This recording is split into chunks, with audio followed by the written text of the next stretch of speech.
Hi everyone, this is Asma Mushtaq from the EEVIBES, and in this lecture I am going to solve an example for testing either the given two graphs are isomorphic or not. I have explained in the previous lecture what are the isomorphic graphs. So in order to check either these two graphs are isomorphic or not, we will check the first property, which says the count the number of vertices and the edges. Okay, count the number of vertices and edges. Let's call this graph as G1 and this is G2. The number of vertices in the graph G1 are 1, 2, 3, 4, 5. So vertices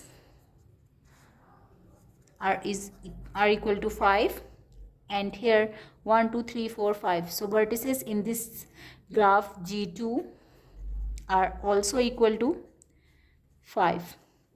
The next step is to count the number of edges. So 1, 2, 3, then 4 and 5. So here are 5 edges present in the graph G1. Number of edges in graph G1 is also equal to 5, and the number of edges in the graph 1, 2, 3, 4 and 5 G2 are also equal to 5. This is the first property that we need to check. If this property holds, we will move to the second property, which says count the degree of each vertex. So what is meant by the degree? By the degree we mean that how many edges are connected to a particular node. So degree of a vertex is equal to 1, since only one edge is connected at the node A. Then degree of the vertex B is equal to 1 and 2. Similarly, degree of the vertex C is equal to 1, 2 again. Degree of the vertex D is equal to 1, 2, and then degree of the vertex E, which is the last vertex, is equal to 3. Similarly, the degree of the vertex, we will start from the P. So degree of the vertex P is equal to 1 and 2. Then degree of the vertex Q is also equal to 2.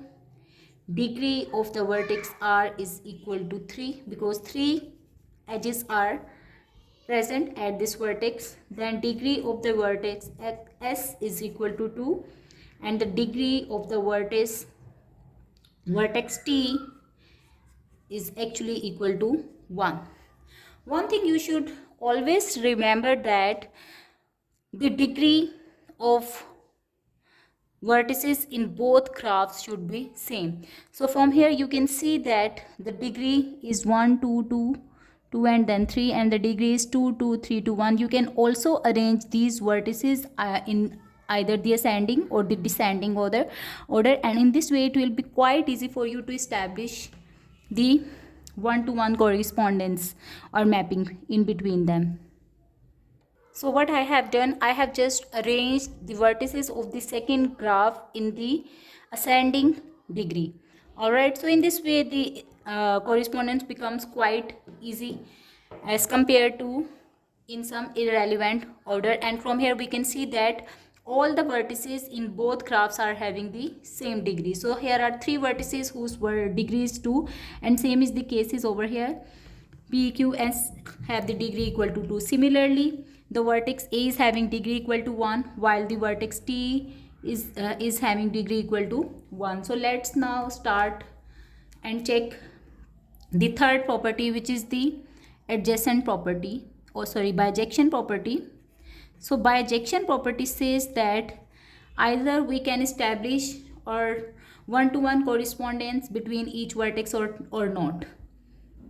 Okay, or one vertex can be mapped from one graph to another or not. So I will start with the vertex whose degree is greater or highest.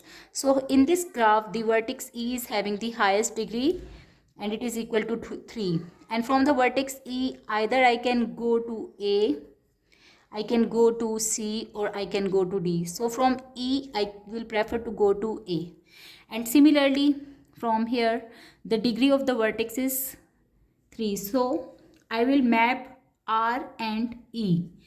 So E vertex is equal to R.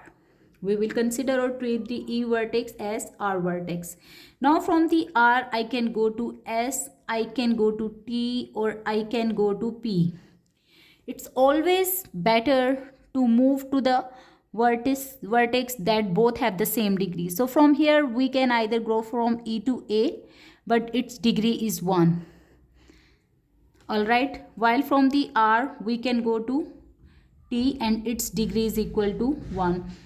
Similarly, we can go to P and its degree is 2. From E we can go to D and the degree of D is 2. So I will prefer to go to D. So from E I will prefer to go to D, and from the R I will prefer to go to S. So from here you can say that the D vertex can correspond to S vertex. Alright. When you will go to the D vertex, you can go to B, and from the S vertex you can go to Q, and from here you can see B vertex is actually corresponding to Q. So B is equal to Q. From the Q you can go to P, and from the B you can go to C. So C is equal to P. And from the C you can go back to E, which is actually not appropriate choice because this vertex has already been mapped. Now the only vertex that is left for mapping is A is equal to T. So we will write that A is equal to T here. And now we can claim that since the bijection property as well as the other properties are holding in this particular case, that's why these two graphs are isomorphic graphs. Thank you for watching.